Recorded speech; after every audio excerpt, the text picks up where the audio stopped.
Oh yes, I have heard from the lady. Can't come. Morning. Sorry, my brain's kicked into gear. Apologies for that. We have apologies from the lady. Right. There's description as well. We'll move on to matters of minutes of the last meeting. Has anyone any comments? Any matters arising from the minutes of the June meeting?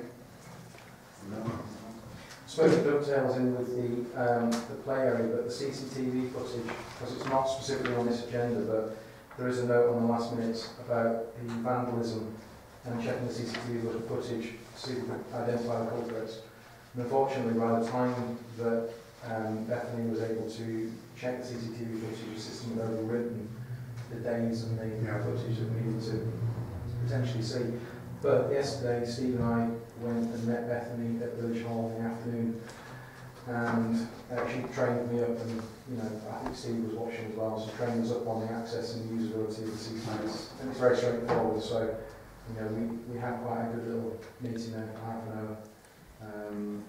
We had a look to see if there was any footage of the recent accident that occurred at the play area, and unfortunately, the camera wasn't actually covering that part of the play area, so that was a topic maybe for a future meeting, I don't know, but the camera that we've got, the Village Hall camera that's pointed out at the play area, the quality's not very good either. It looks like someone smeared Vaseline on the screen, it's very smushed out, you can't make out faces and much information of any use really. And it only covers the right hand side of the play area from kind of where the, I don't know what the name is, the kind of netting one that spins around to the right of that pretty much. It covers the basketball area and around, and you can see the road through to Beacon View, but there's no other coverage. And I think 4 of the cameras were not working, so Bethany said she was going to have a chat with the CCTV people. I did offer at the time as well, Ian, I know you cross over in the Village Hall, I did say to Bethany that I'd be quite happy to have a chat with the CCTV people from a technical perspective, because I deal with CCTV as part of my business from time to time. To see if there were any options for, to put a bigger hard drive in is actually a small sum of money. It may double the capacity of the recordings and also options for cameras as well. I know the last one that we procured was around £600. Now, most CCTV systems use a very standard connector, and depending on the quality of the camera, you can, and if it's indoors, outdoors, you can source different varieties. So it might be that we can potentially either replace the one that's pointing at the park, though, if you look up at it, it's very eroded and all the plastic and the paint and things come off it. It looks like it's in bad shape. But again, that might be worth popping on the next month's agenda to talk about. But it was a productive meeting that we had, and now we have the ability to check it. I'm happy to train anyone up if there's anyone else. It's very simple to use. Yeah, it should be on the agenda, I think, and then we can discuss it. Please. Yep. Ian, you have a point? Yeah, I think it's worth recording that the chairman was cleared of all wrongdoings, and as such, I think it's fully expected that he should get an apology from the accusations made by Mr. White. Wow. Oh. No? Thank you, Ollie. That shows what a man you are. Well, I haven't finished with it yet. All right. So if you're asking me, It's nice to know. I haven't finished with it yet. That specific thing, it's finished, we just closed it. They haven't. I've got a letter from them that says they have. Didn't you get the letter? No, I haven't seen a letter. With no right to reply, to appeal at the bottom. The no right to appeal. Yes, you're exactly right. But there's no reason why we can't reapply again with the same information. Keep going. If that's where you get your entertainment from. It's not entertainment. It must be, because I fail to see what you think you're going to accomplish. Unless you want me to resign or resign as a councillor. I'm not part of this meeting, so I don't wish to discuss it. Okay. No, I thought you were. Thank you. So, can we sign off the minutes of the last meeting then. All those in favour of accepting them as a true and accurate record? Thank you very much. There's the actual meeting, then there was a committee meeting as well, that was on the agenda. They commuted some committee meeting, so that's there as well, please.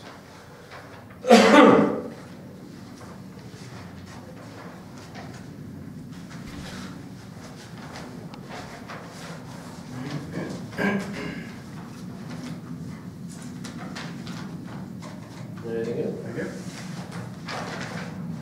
Right, has anyone any declarations of interest to make on any point on tonight's? Village Hall. Village Hall, Village Hall, Village Hall. No, planning. You're pecuniary, aren't you? Yeah. And that's the major bridge, and Tim is non-pecuniary on it. And then there's the four of you, no, three of you, because Richard's not here on the Village Hall matters, non-pecuniary. Right, okay, thank you. Okay. Then moving on to matters arising. The Parish Council website update. I confess I've not had as much opportunity in the last month to focus as much attention on it as I wanted, but I have sent an email out today confirming that I'm in a position now to put the website live as soon as the Parish Council wants me to make it live. And by live I mean that the two domain names that we now have in our ownership will lead to it. So when someone types in HOSM, I think it was, parishcouncil.co.uk or .org.uk, the website will come up. The website, I sent all the parish councils around the table a link to the website that's there at the moment. It's not live to the public. There's quite a lot of information that's been populated on, and thanks must go to Bethany. She did a fantastic job of running through it. But what I've asked for in the email is really kind of input now and feedback from as many people and sources as possible. So anything that we, my suggestion would be that we maybe agree a date by the next meeting to confirm that we're happy to make the website go live, and in the in-between time, next month, if people can submit as much information. I copied Emily in, hope Emily doesn't mind, because she'll probably have a lot of it from the grapevine that I can copy and paste and pop straight on there. Steve's already offered to send across the minutes and things like that, so it's very straightforward though. I've tried to keep it as slick and unconvoluted as possible. But it's just all the usual things, all the information relating to the village that we can populate in there to do with facilities and, parish meetings, council details, so on and so forth. So if you get a chance, I'd be welcome any feedback from anybody having a look at it, and anything that you want to incorporate onto it, I can add it to the website, and then maybe we can have a formal process of signing it off and saying we're happy for it to go live. But one point I did think about is, are we going to have some formal procedure whereby it's very easy to add new information to the website? At the moment, I'm the only person that's got the ability and permission to do that. For future additions to the website, are we going to have either a website committee or do we have to have a formal sign-off? Because I don't really feel comfortable editing the text and putting it on there as just a single parish council. I prefer to have a majority kind of vote by the parish council, because it's the parish council's website, not mine. That might be worth giving some thought to as to how we're going to handle actually the process of putting material on the site, how we vet it. And yeah, so I think probably a small committee. I think if we go to the whole council, well, we tried that with the magazine, and you don't get a lot of comments back. So I think just a small committee probably should be set up. So we'll look at that. Yeah, if anyone's got any interest, and obviously there'll be no onus on anyone to have any, update the website, per se. If anyone wants to have that knowledge and information, I'm quite happy to do a kind of 10-minute, 15-minute training session down at one of the Saturday surgeries, maybe, because I've got Wi-Fi at the cafe. But it'd be more just assisting in obtaining the information and making sure that it conforms to how we want it to, to make sure it's ready for kind of public dissemination. Mm-hmm. There were standard things that should be on there. That was the final question. I was going to say, as the parish council, I imagine there's not necessarily a legal obligation, but there will be some form of obligation to have standard specific information on there. I have no idea what that is, Steve. So I'm hopeful if we do have a committee, if you're happy to be... Well, I can send you over within the next few days all the agendas, minutes and newsletters for the last year. Yep.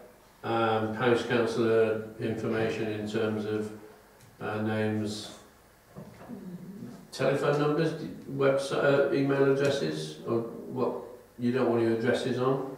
There's one thing to consider, that publishing information in the grapevine is one thing because local residents are familiar, you know, with the parish council and the ability to contact us. If we put that information on the World Wide Web, it is possible for, they call them software spiders, they can go off and search websites and troll through them, they can capture all the phone numbers and email addresses, and we could potentially open up an avenue for people to get spammed. So it's worth, you know, a point of consideration there. It may be worth having a general Gmail account on there or something that is monitored infrequently. I'd be quite happy to do that. Something. I mean, I'm just thinking about protecting people's personal email address, not for secrecy reasons, but I know that the internet is prevalent with websites and technologies that will try and get your address to then spam you. And the last thing we want isn't, you know, any more dodgy blue pill emails arriving in our inboxes. Well, we can put. I've got a second email address.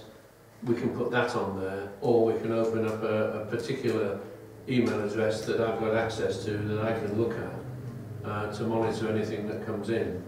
I think I'm happy to do that. I think the key is making sure that anyone who goes on the website can get in contact with, say, you know, Steve as the clerk of the parish council, but whether or not all of the personal details are on there, and say it's nothing to do with secrecy or transparency, it's purely that from experience in the IT industry, I know that if you put mobile phone numbers on there, you guarantee you'll start getting PPI, you know, within a few months. They'll find it, they'll try it, and there's no way to stop that happening, unfortunately.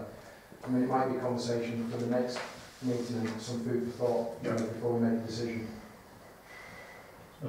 Well, I won't send you the parish council details other than names until that's been decided. One way around it, actually, I think there is a way around it.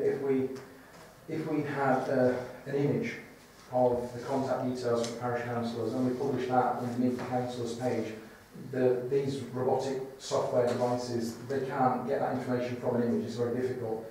They're looking for text. So we could potentially put some information up there, but again, it's just a question of, bear in mind it's going to be available to the entire world, it's not just the local population of residents of home and Swallowmore, so it's maybe worth considering. Okay. I'll also send you links to village groups like the village hall and so on. So all those can the go. more the merrier, if anyone's got anything you think relevant. And if each of you gets 2 minutes just to have a look at it and gives me feedback, yes, I think it's easy to navigate, I don't like the colour, you know, I think we need to incorporate this category. Anything like that, even if it's just a single line of text, that just, you know, with a suggestion, I'd rather get as much feedback in the initial stages, you know, just to get the base website right for us.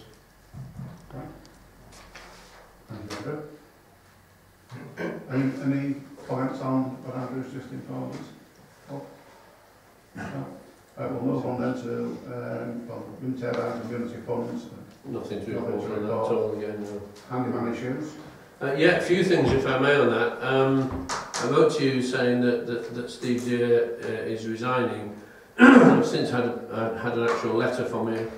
As of the 26th of June, I'd like to give you 1 month's notice to leave my position. I'll hand over his equipment at the end of July. It's a bit more than that, but I've preceded that.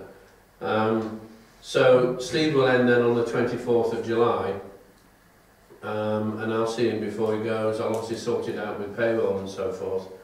The base of his job is 2 hours a week twice, so 4 hours a week, but split halfway through the week to litter pit, and that's basically from the roundabout through to the school, including the play area and the teen shelter. Pete and I did the weekly play area inspection a couple of weeks ago. The level at that is very basic, and it's just to make sure there's no major issues. It took us 15 minutes, and it wasn't really, we were having to walk back and forth because the form wasn't in the right order. You know, we weren't going around the equipment in order, so that would probably be about a 10 to 15 minutes job. So those would form the core of the new person, and then you can either employ him for more time in terms of helping out with flower beds, or you can say by exception there might be some overtime to help at certain times in the year.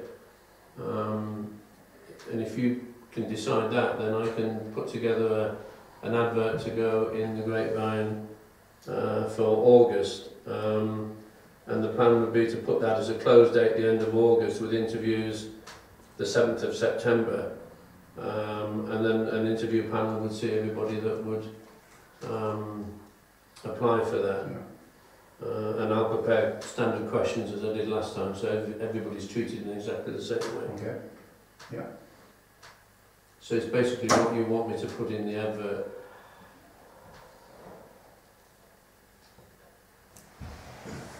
Anyone have any feelings? Whether we just ask for 4 hours and then certain times of the year? Well, I guess one question I had, I mean, you know, just chucking it out there as a thought. How much requirement is there of what Steve is doing? Is it, you know, because obviously from a cost perspective, it's a salary and it's a wage.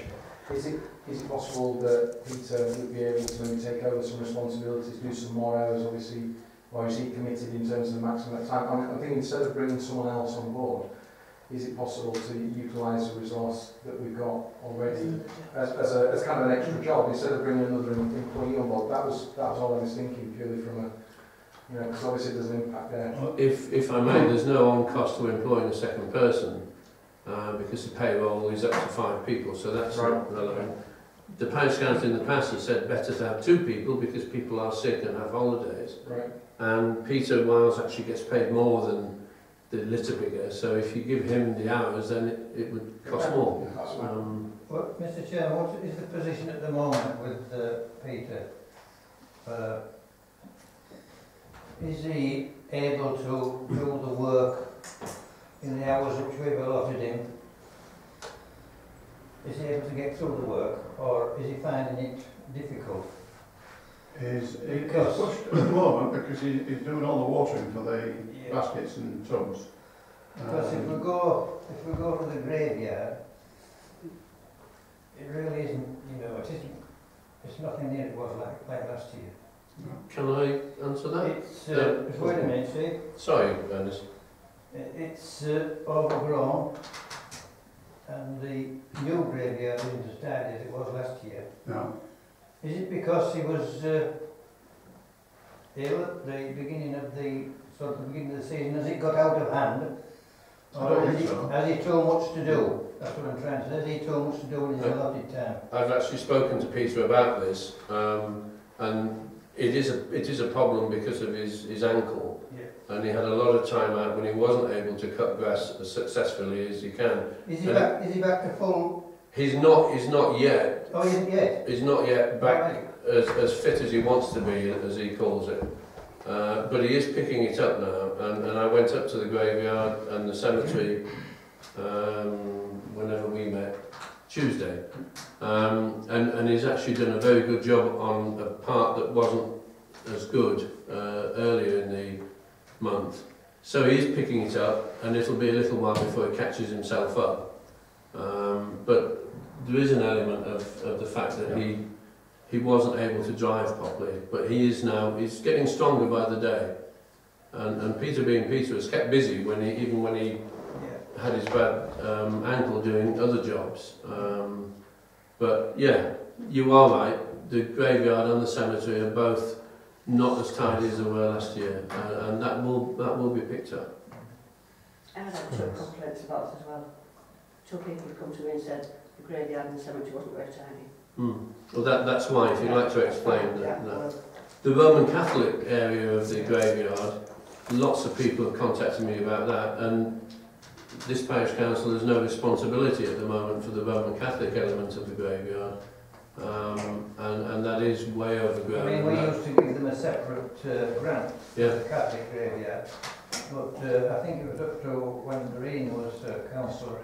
I think she used to see to seeing that it was kept tidy, because this is the first time for a number of years that it's never been cut at all. Well, unfortunately, I believe Francis Hall used to do it. Yeah. Well, I'm afraid Francis can't do it. No, he can't, no. I've suggested to people that contact me that the Roman Catholic Church is in charge of their element of the graveyard, and they should talk to Father Dowling. Father Dowling. Is it Father Dowling? Yeah. Yeah. So that's that. Yeah. But you are right with it doesn't look as tight as it did last year, but that will come. We'll get a chance to cut it before the next burial. Oh, that's not relevant to it. It's only he's left one section of the cemetery, which is well away from the area that's being cut, that's being used. It's on the opposite side of the path and the bottom part, which he left the other year. He thought that was a good idea until the parish council said no, thank you. Right. So we'll leave that with you then. Yeah. I will check to him again, but I am confident that that is the case. And he is out early every morning watering, as I said, all the baskets and tubs. I'll move on to the play area. Well, sorry, no, I need to. Oh, sorry. Sorry, I need to know what to put in an advert, please. I'll word it the same as the last application, I think, because nothing's really changed, has it? Should we use everything that we had before, if you've got it? At the moment, Steve is working 8 hours a month, which is the basic 4, and then the other 4 for flower beds and the like, which one or two of you said is not picked up on as well, it's 32, yeah, 8 hours. Yeah. Well, A week, sorry, if I said a month. 35 a month, yeah, it works out to, on the average. You've also said, or one or two of you said, about getting people to adopt a flower bed in terms of weeding, and I know Richard has said that he would adopt the 2 at the bottom of chapel fields as an example and keep them weeded, because once you've got them under control, it's not a big job. Yeah. But it's entirely to you. Well, I'm still speaking to various people, asking if they will adopt one and read it. The WI do the 2 at what we call them Rocky Nose Green or Butcher's Green or whatever, and that they're always nice and neat and I'll probably jump in here, but to get into Village in Bloom, we need a lot of village involvement in the flower beds, etc. So we really do need to. I'll write an article for the next magazine and see if we're getting a response for adopting a bed and whatever. But yeah, I think, personally, I think we should just ask for a handyman for 4 hours a week, with the possibility in this time of the year of adding hours, possibly on the flower beds. Mr. Chairman, adopting a flower bed, does it consist of, just after it's been planted, just keep it clean from weeds? It can be as simple as that. Or is there any watering to it or anything like that? You would have to be right on a flower bed to do any watering. You would have to, have a house next to it or within hose distance. It would take a lot of water. Yeah. There are one or two that may do it, but I think that might be asking a lot. We've also had someone sponsor a bed to the tune of an amount of money, and we're paying for the flowers in one particular bed. So that's another possible, and that would help, of course, with the budget. That seems to be quite a popular thing. If you drive into York and some of the roundabouts on the ring road, you always see a little sign. It might be a building company, it could be a contractor or someone. They're paying a amount of money to sponsor the bed, and obviously in return they get a little sign, that's in there, some fancy advertising. Because that, like you said there, Mr. Chairman, it's going to help with the overhead and the cost of it as well.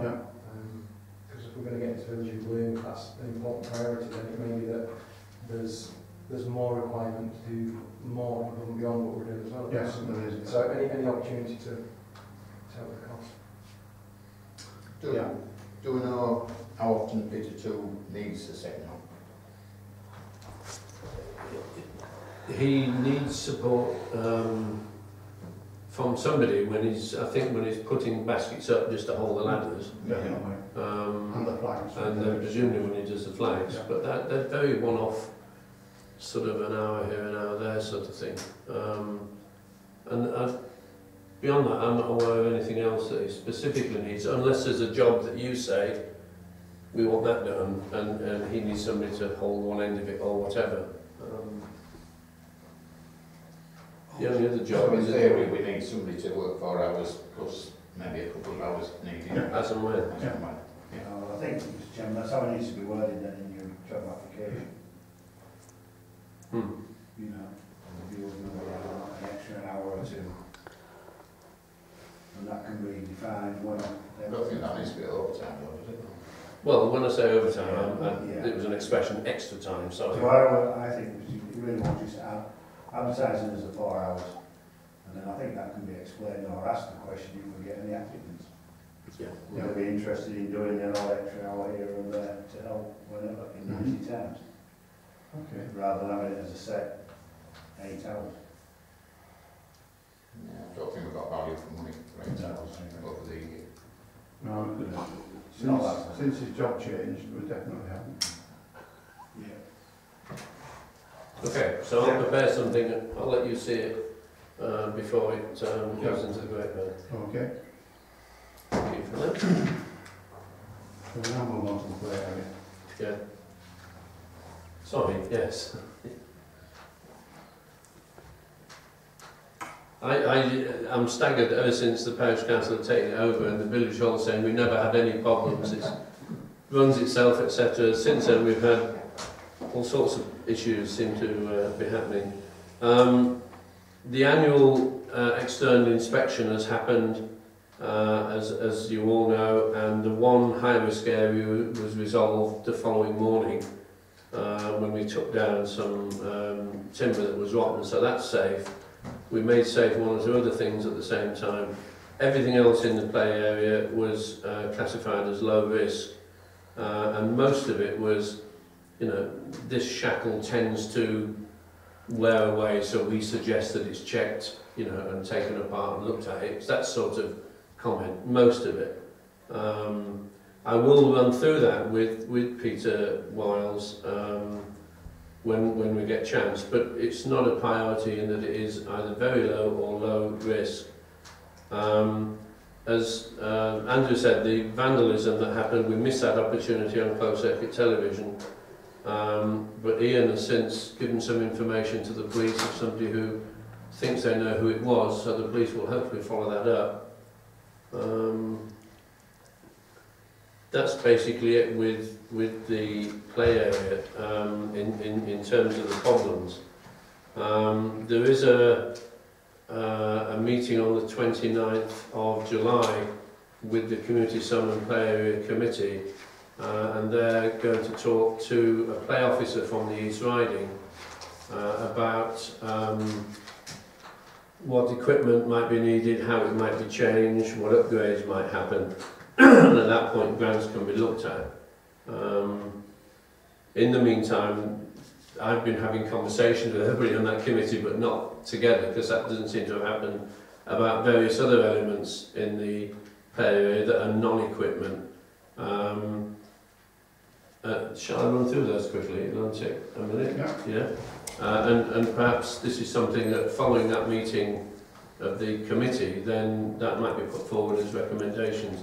And when you're next in the play area, have a look. The large notice board is there. It's mainly unused. It blocks the view of the play area from the car park. There's only one sign that is relevant, and that could be moved over to the breeze block wall. There are many references on signs to the Village Hall Committee, and in principle they should be changed, but I guess that might be a very expensive thing to do. And there's a telephone number on one of the signs that needs changing, and I'll get that done. I think it's Nick Evans actually, because Nick contacted me about that. There's a sign on the breeze block wall that says "Say no to strangers." It's a defaced sign and I guess out of date in terms of today's thing, so that maybe should come down. The privet hedge behind the slide that's on the mound needs to be cut right back because it's forming an area in the corner that is quite private and people can't see what other people are getting up to in that corner. And there's a big elder shrub at that point that needs to come out really. There were bicycle racks behind the basketball court, and again people have questioned whether bicycle racks should be in the play area, in that cycling and young people playing don't mix, so that might be moved to the other one, which is near the notice board. There's a bit of fencing missing in the far corner, and Peter Wiles has done a temporary fix, and that needs to be made permanent. And then one other thing that's come up is whether basketball should be in the play area. And again, if older kids are running around playing basketball and younger kids are walking around getting knocked over, it didn't seem to match. So those were, I think, the issues that we talked about, weren't they? Yeah. That I've had conversations with anyway, with everybody. So maybe at that meeting I'll put that together, and if the committee decide that they want to make suggestions on that can be done. Yeah. Okay. Thank you. Has anybody any questions? No? I've still got those 2 tables that we've saved at the dairy. Right. Peter He's been trying to get in touch and perhaps he's missed you. I've given him your number. Thank you. Okay. If they need to put you know, I can take them off. Well, I just wanted him to look at them and see if he could do it. Because the people from the other group have taken some around. Yeah. Okay, thank you. Street light provision on the path to be. Yeah, I've got all the information in now for that except for one thing that I'm waiting for from the East Riding, and then the grant application will go in. I've had contact with Northern Power Grid as well. At the very bottom at the Beacon View end, there's a wooden structure that carries the power, and there's like dead ivy all over. It looks pretty scruffy, and I've asked if they could tidy all that up, and they said they would look at that. Okay, thank you. Grant applications for the DFIBs. DFIB grant application is there, it's all filled in. It's going before the East Riding Committee, certainly in July, I forget exactly what date, and fingers crossed that should come through, and that is for 2 defibrillators, one to be sited at Margaret's and one to be sited at the surgery, both external with 24/7 access. The first responders are very happy about it, the ambulance people are very happy about it, and as you agreed last meeting on the meeting before, there will be a match funding from the Parish Council of a few £100 for that. I think it's 550 or something. The thought of getting the local grant fund from the East Riding to fund play area benches is a non-starter. They've checked that and that isn't possible. So we need to look elsewhere. We need to look elsewhere for that. Yeah. Okay. Grapevine. The delivery is on the 9th of August. Please get any entries in as soon as possible to Emily, so we can get that sorted out. We've lost one annual advert this last week or so, but we've got a potential extra sponsor, so that's good. We really do, if we want to avoid the grapevine being a drain on the precept, we really do need another sponsor or 2. If anybody has any thoughts or ideas on that, please contact me and we can look at it together, please. The adoption of the BT telephone box on Back Lane. That's fine. Yeah. Right. Yeah, it's all in order. It's just when I get time to do it, Okay. and he's willing to move it and do the work, so as soon as I get time, I'll do it. Right. I won't be short. Thank you. Pedestrian crossing in the centre of the village. Yeah, the Victoria and Linda Bayham are working in the background on that, and the first issue, or the main issue really at the moment, is sighting, because we haven't had a formal agreement from the East Riding on where it might be sited, and East Riding Officer Helen Firth is arranging a feasibility check to see where it might go, and obviously if they come up with a site, then that needs to be agreed by the parish council and after consultation with the village. The cost of a crossing is about £20,000, and it seems obvious from the conversations that Victoria's had that funding won't come from the East Riding in the short term, and I know you said Shipton Thorpe are finding the same thing. So Victoria's spoken to the East Riding officer and said if the parish council could find some sort of funding towards it, would that help? And they said, well, that's the sort of thing that it would certainly promote you up the list to get one. So I think that's something, once, if we take it in order of getting the site sorted out first, that's something we could look at in terms of seeing if we can find some grants or funding from somewhere on that one. Linda's spoke to me about that. She said, just double check that you don't lose your pedestrian crossing, school crossing man, if you've got a pedestrian crossing. She said that if we got one at the school, we would lose it. She said it was on the same street, that's what happened in North Cape, she said. Or somewhere. She said because it was on the same stretch of road, maybe it wasn't North Cape, but somewhere, but she said there was an incident where, because it was on the same stretch of road, once they got a pedestrian crossing in, they took the school crossing man away, because you don't need both. I would think that's not relevant. We did, the parish council did apply for a crossing at the school, and because we've got the crossing there, it was rejected. And I can't think that we're talking about You can't see people start 10-minute walk or something, aren't we?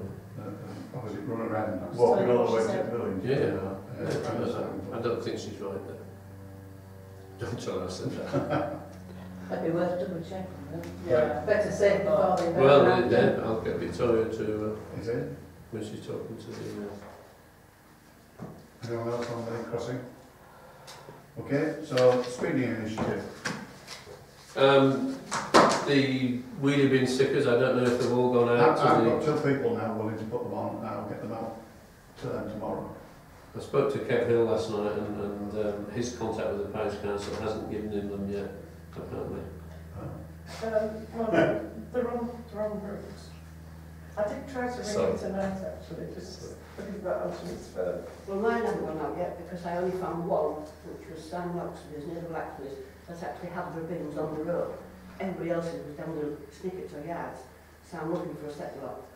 Well, if you can't use them, then get them back to me, and I'll ask everybody else and see if there's anything.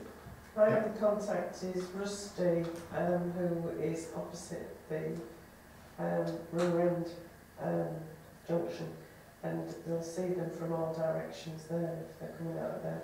We just need to capture. Right. Catching people in this weather. Yeah. Steve will go down River End today, Oh. Right. We'll move on then to community sum for Hollybank and the Peter Ward development. Yeah, that meeting will take place with the Community Sums Office on the 29th with the committee, and report back from that after the meeting. Okay. The Millennium Stones cleaning, proposed move, etc. Well, I thought the proposed move had been voted against. It was. Yeah. I thought you were going to talk to them to see if they might do it as a gesture. Well, I know what you said last time, I look at them, and I think that one and that one are fine, it's just the one of the... The one on the corner. Yeah. And I said... Surely there must be something, even what Magnus will sell, was that there must be some sort of stone cleaner out there. I'm sure, or is it worth having a go and giving it to Peter and say, possibly with that? But because it's, you know, it's Yorkstone, I think no, we need somebody from Rodlands to say, you know, it wouldn't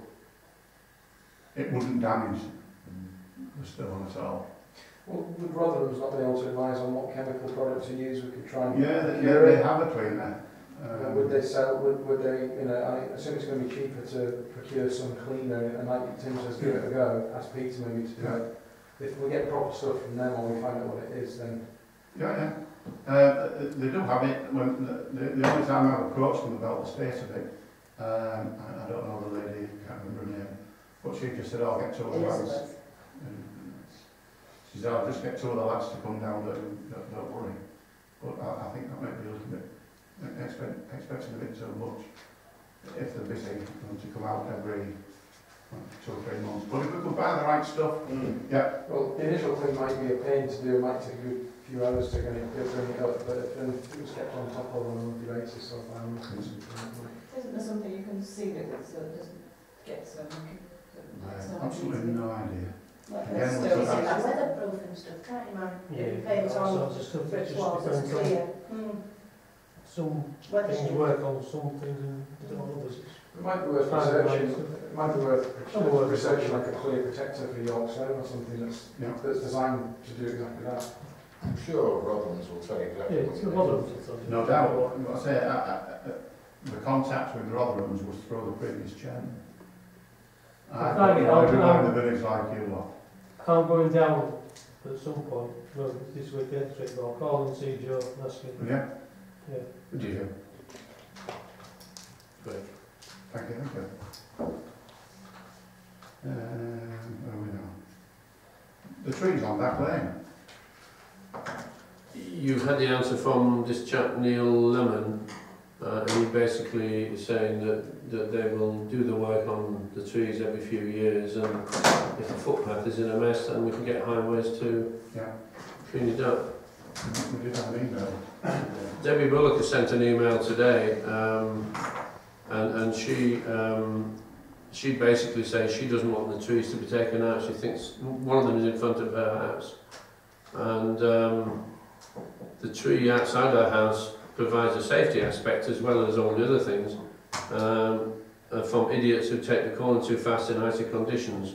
Luckily for us, they often hit the tree and not my house. She's happy to clean the leaves. She doesn't have a problem with the footpath outside of her house, and her drive isn't damaged.